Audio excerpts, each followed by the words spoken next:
So, tignan naman natin sa paano kung non-rectangular naman yung beam natin. And disregard natin muna yung ah, pagkuha ng, alam mo yun, yung ah, y bar natin, a/2 this time. Kasi hindi na siya rectangular.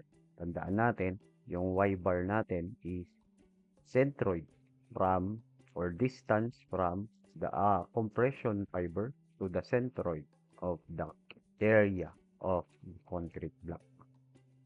So, dito naman, magko-compare ako ng dalawang solution ano, na yung isa ay nasa balance condition at yung isa ay nasa assumption or nag-a-assume ng tension controlled condition. Ah, testingin natin sa problem na to. So, may triangular tayo na shape ng beam na given yung H at saka yung B, no?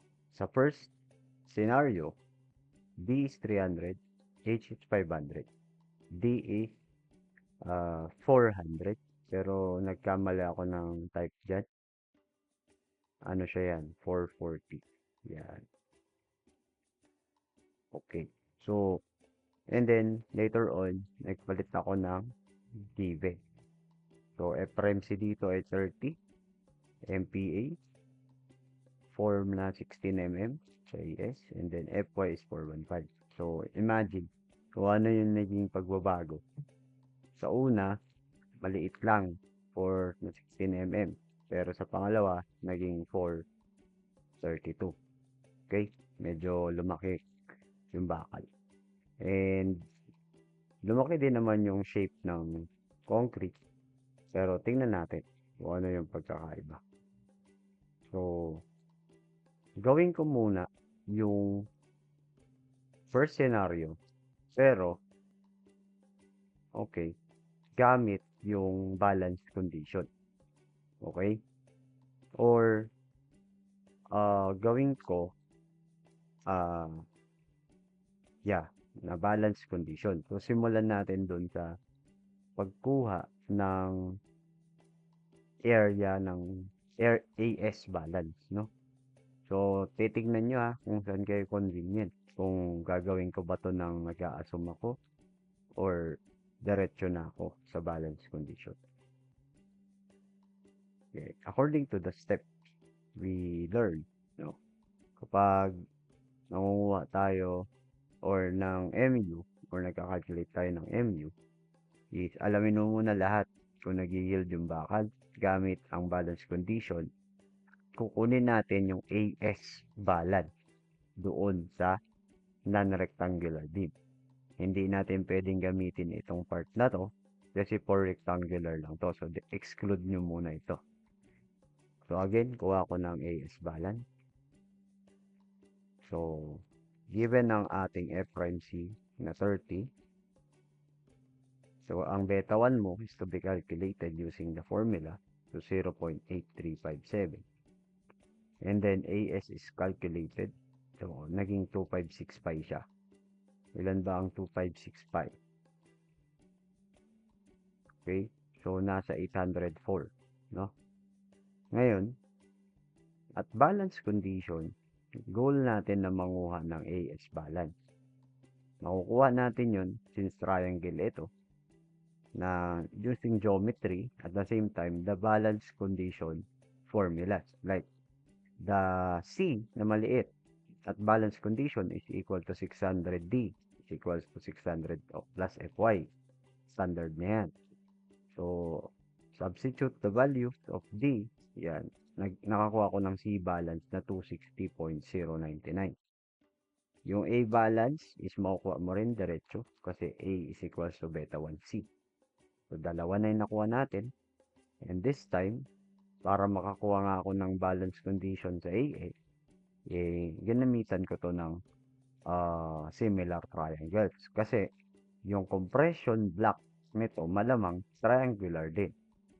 Kaya assume na dito umabot yung A mo at balance condition ito Therefore, you can do the similar triangles. yung shaded part na triangle versus the overall height of the triangle, which is A over Z. Z ang tawag ko dun sa base nung shaded triangle na compression block. While equal natin yun sa total height over the dish. So, i-arrange natin. So, meron akong Z, substitute, and meron akong 3/5 AB or A balance, no? So, kunin natin yung area ng concrete block, which is area ng concrete block is the area of the triangle. So, that is 1/2 ng height A tsaka base C. And then I substitute 3/5 AB to get this value. So in short, my concrete block is equal to 3/10 A balance squared. Ngayon, ba't ko kinuha yung area ng concrete? Kasi nga, kukuha ako ng AS balance. Para makuha yun, calculate lang ako or i-equate ko lang si C is equals to T using equilibrium formula. Alam naman natin na ang general talaga is C is equals to T and the area of concrete times the stress ng concrete is equals to area ng steel times stress ng steel. That is general. So, substitute the value for stress ng concrete is 0.85 F prime C and then AC, okay, equals AS, and this time at balance condition tayo, times FA. Tandaan natin, kapag ina-assume natin na balance condition ito, yung Fs is laging equal kay Fy. Tandaan natin yun. Kasi nga, more than siya sa Fy. So, yun no, para mag-get natin. So, then I substitute, then I got AS balance of 870.973. So, dito sa balance condition, more than yung AS balance natin sa AS. Ibig sabihin, still yields talaga. Okay? So, again, tapos na tayo sa pag-assure ng still condition niya. Nag-yield siya. Ibig sabihin, Fs is equals to Fy yan, automatic. Again, isa pa. Dahil sa non-rectangular ito, so medyo crucial lang sa pag-identify ng balance steel ratio. Pero dapat tatandaan nyo, na nakukuha lang ito kasi related dun yung AS. Related yung AS sa equation ng C is equals to T. So, therefore, dito lang talaga maglalaro yung pagsasolve natin. Okay? So, dahil nga napatunayan natin na steel yield, kunin na natin yung actual A. So, diretso na tayo. So, balik lang tayo ulit sa C is equals to T. But this time, hindi na ito balance. So, meron pala ako dito na miss out. Hindi na tayo balance, no? Kundi actual na siya. So, kaya nga, C is equals to T ulit. And then, substitute lang lahat. Okay, wala na akong binago dyan. Tinanggal ko lang yung balance condition. So, pansinin nyo na kung paano ko nakuha to. Okay. Kung paano ko nakuha yan, is ganun din yun dito. Tinanggal ko lang yung balance. Tapos na kasi ako sa balance condition, napatunayan ko lang doon na nag-yield. So, yun. Then, ang unknown ko na lang dito is A. While Fy is sure na kung Fy ito kasi talagang nag-yield niya siya. Substitute, and then I got A 208.876. And then C by formula is 249.937. Diretso ko na yan. Kukunin ko na yung Fs. O di talaga nga naman na nag-yield ito kasi 456 ito and then greater than siya sa 414, okay, or 415 rather. But this time, this is not tension controlled, but a transition region. Kasi less than 1,000 ito, no? Tandaan natin, no? Kapag nag-yield siya, dalawang bagay pa rin yan pagdating sa reduction. Transition ba to? Or tension control. So, pag tension control, greater than 1,000 dapat yung FX. And you can use 0.9. So, yun yung sinabi dito, no? Sa formula natin. Okay? Tandaan lang ha, yung concept. Yan. Tandaan. So, yun na. Very sure na tayo na makakuha ng MU. And this time, MU is equals to C, D minus Y bar. So, dahil triangular tayo, hindi masyadong mahirap yan. Ang Y bar na tinutukoy natin is the centroid from the triangle or from the top of the compression fiber down to the centroid of the compression block. So, dito kasi yung centroid na compression block. Somewhere here, no? So, ibig sabihin, makikita mo yan as 1/3 of dito, 2/3, no? Makikita mo yan, 2/3 yan. 2/3 ng A. And dito yung 1/3. Kasi triangle yan of A. So, ito yung Y bar. So, 2/3 of A. Gets natin yun, no? Concept lang po para hindi kayo maligaw. So, yung Y bar is 2/3 of A. But your A to be used is the actual A computed. Ito.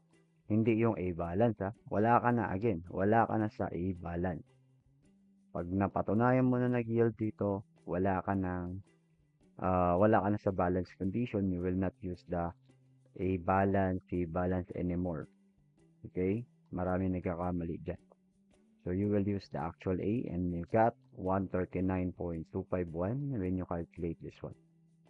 Substitute all the values and compare your answers later on. So, nakakuha ko ng reduction using transition region. Yung AS ko is 256 pi. Sorry, nagkamali din ako ng sulat dito. Dapat to ay T. Okay? T kasi tension part yung ginamit ko. Siguro mas nadadalian lang ako isulat yan.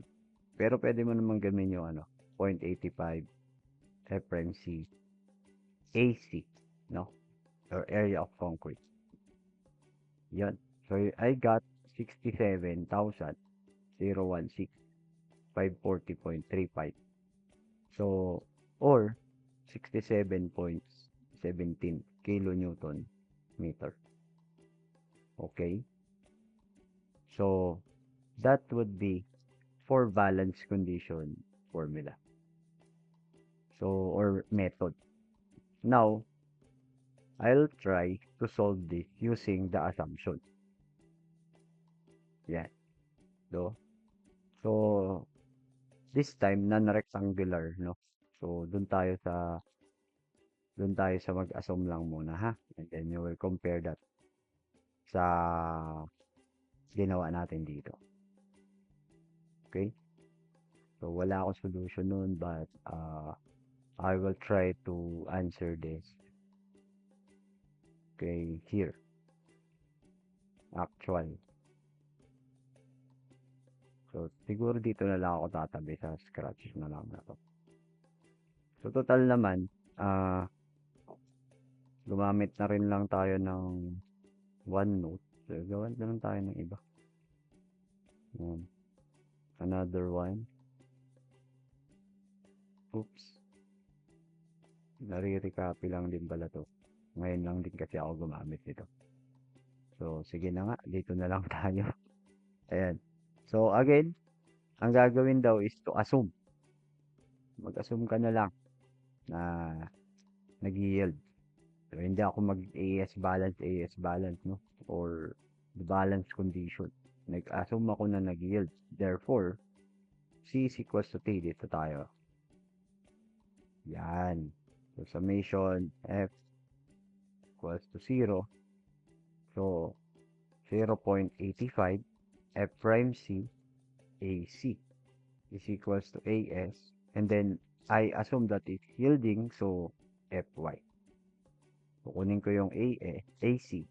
So, substitute lang tayo, no? 256 pi FY 415 over 0.85, then 30. Then, I have this value. So, 256. Yan. Fast forward na lang kapag nagka-calculate ako. Yeah. So, we have 13,800 at 13,088. So, i-store ko siya sa F, no?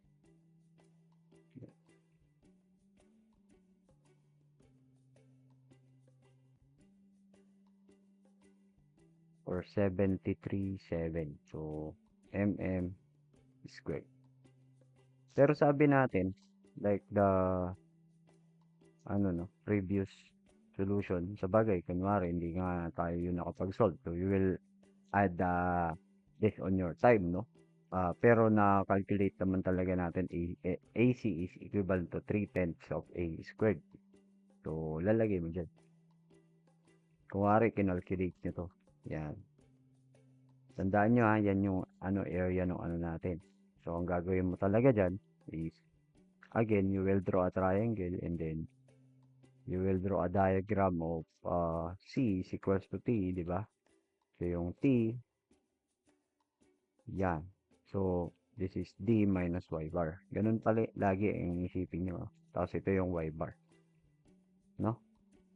So, this is Z and this is A. Okay? So, D1 half ng AZ. Ganun yun. So, technically, ito yun. So, A is what? So, A is square root of F over the 310. So, 208.876. And then, you will get C using A over beta 1. Your beta 1 is, hindi compute, hindi 0.85, but 0.837 or 0.8357. Okay? So, this is A. And divide mo siya ng 0.83 or 8537. Tama ba ako dun? 83 pala. 8357. Yeah. So, we have 249.941 mm. And that's the time you will get your Fs para ma-check mo. Di ba? Ganun yung method natin sa una. This is 600 D minus C over C. And gagawin ko, forward ko na lang. Ay, direct ko na lang sa calculator. So, ang D ko is 500 if I'm not mistaken. Yeah. 440, sorry. Yeah, 440 minus your C over C. So, 456. Yan. Ang kagandahan nito, kapag nag-yield talaga, no, hindi ka na uulit. So, parang ganun, no. Kaya pag na-timingan ba, yun lang yun. So, kagaya ng anong nangyari dito sa, calculation natin, your Fs is to be 456. Yan. But this time kasi, hindi na ako talaga uulit kasi una, sa balance condition, napatunayan ko nag-yield. Pero dito kasi, yan, parang nag-take risk ka, kumbaga, na nag-yield ito. Pero paano kung hindi? Kagaya ng ginawa natin sa rectangular kanina, no? So, this is greater than Fy.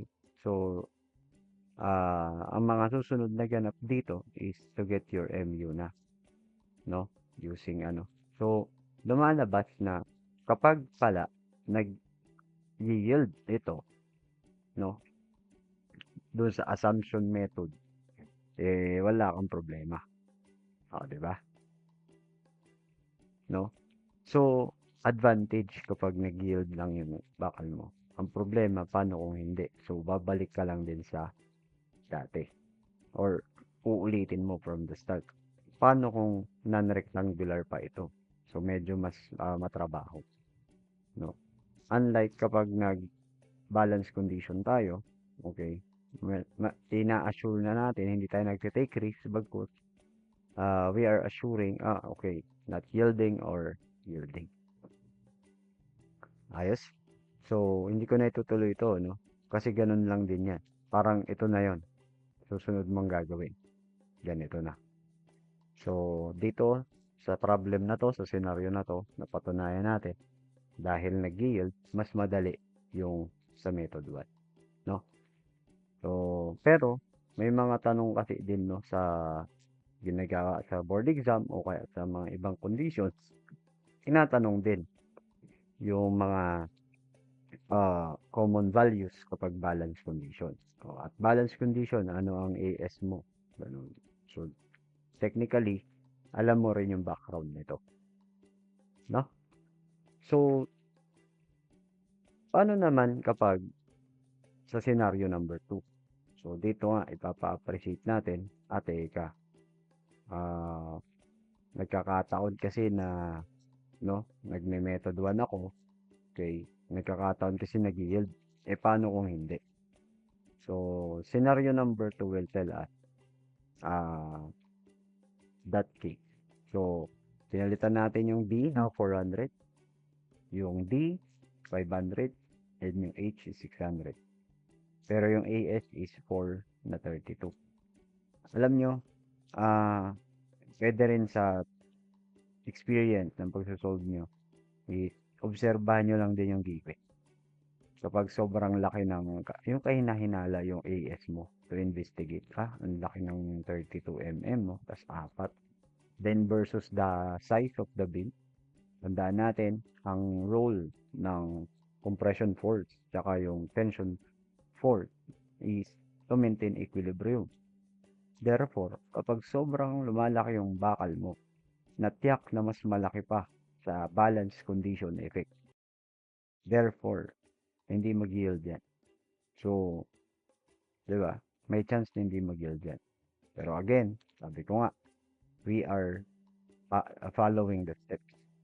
So, I will do first the balance condition at this scenario. So, again, using yung details muna, yung parameters, yan, F prime C is equals to 27 MPa. Ang beta 1 nun is 0.85 kasi hindi naman siya lumampas ng 28. Sa AS, computin mo lang yan. So, umabot ng 3,216 yung ating AS. So, balance condition, ganun ulit.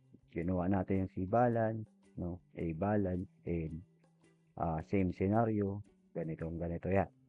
And later on, we have AS balance to be 2434.106. So, napatunayan ko ngayon dito using the balance condition na hindi nag-yield yung bakal natin kasi sobrang liit na ng balance steel area na na-exceed pa nito o na-exceed pa ito ng actual area. So, hindi equal ngayon si Fs at Fy kasi hindi nag-yield kundi kukuha ka ng Fs mismo. Naintindihan po ba? So, yan. So, pero this time, hindi ako nag-take risk. Kundi, in actual kong chinik using the balance condition. Sure na ako ngayon. Hindi ako ulit, hindi ako So, diretso na ako sa pag-solve ng bagong C or yung actual C and then actual A. Using C is equal to T. No? So, yun na yun. Diretso na ang pa-MU.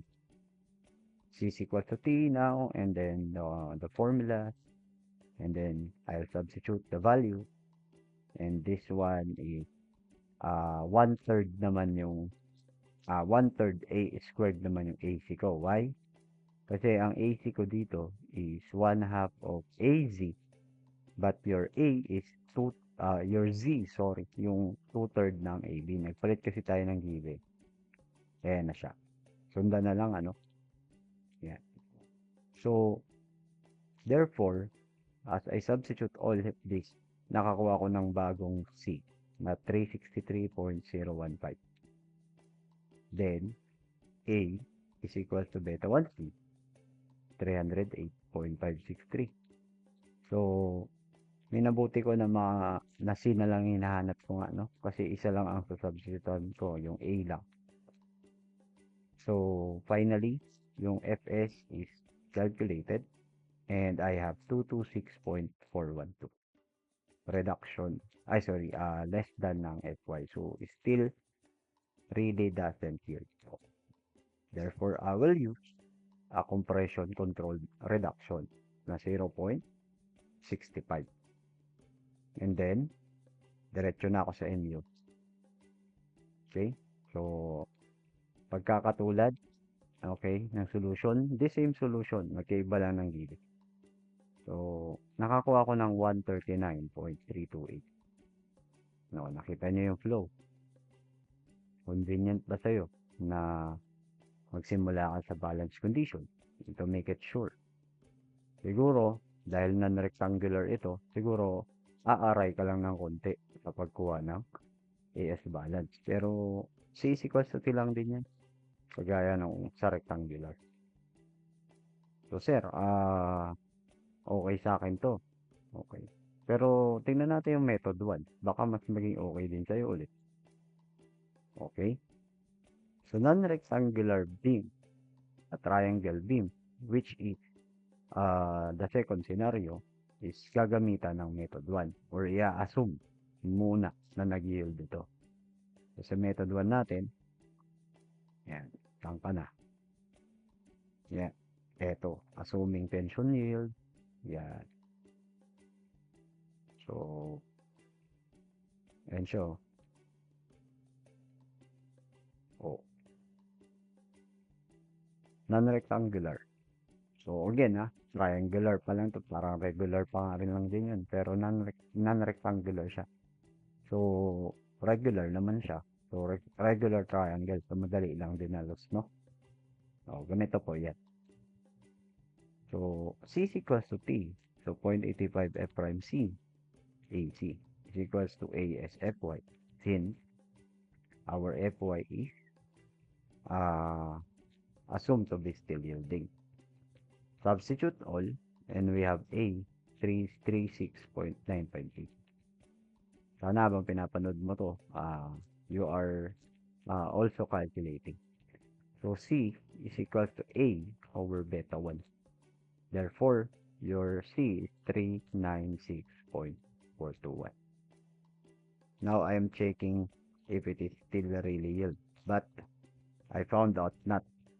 So, yan nangyari. So, etong concept na to, na nakikita nyo. Yan. Etong concept na to. Is this easier than doing this? Okay, at balance condition. Again, siguro sa time, kapag hindi nag-yield, medyo mas kakain ng oras sa method 1. Kasi you will repeat the process. Okay? You will repeat it at this point. So, medyo, yan, delikado. Pero kung titingnan mo, ito rin yan. Okay? Pansin. Yan din yan. Okay? So, sir, mukhang parehas lang naman pala. Okay, method 1, I am computing AS balance at non-rectangular beam. While in method 1, I am assuming still yield. But in connection to that, I am trying to get A and C. No? Then checking at Fs. So, ang advantage lang ng method 1, ay hindi ka masyadong gahol dahil tatlo lang yung or standard formulas lang yung sinasaulo mo. Hindi katulad dito sa AS balance, no? Medyo yung AC tatrabawin. Kasi si AC is in geometrical figures ng concrete area. Pero halos ganun din naman dito. Ang kinaibahan nga lang, si AC is in value.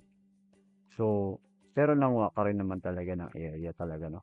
Ng concrete block para ma, ma-highlight mo what is A. So, halos ano lang, parehas lang din talaga. Siguro lang sa familiarity. Yun. Pero later on, nung nag-undergo ko ng method 1, parehas lang din yung nakuha kong sagot. Ayos po ba?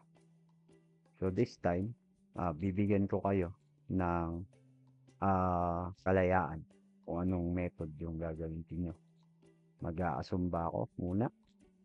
Kapag hindi nag-yield, willing akong ulitin yung pag-compute ng step 1. Or dun ako sa hindi ako magte-take risk. Pero medyo huhusayan ko lang sa pagkuha ng AS balance para ma-compare ito sa binigay na AS sa akin. So, nasa sa inyo na yan. So, salamat po sa panonood at comment down below kung anong method ang gusto mo. So, kung may tanong po kayo, pwede rin po kayong magtanong sa akin. Just hit me up. So, maraming pong salamat sa panonood. God bless you.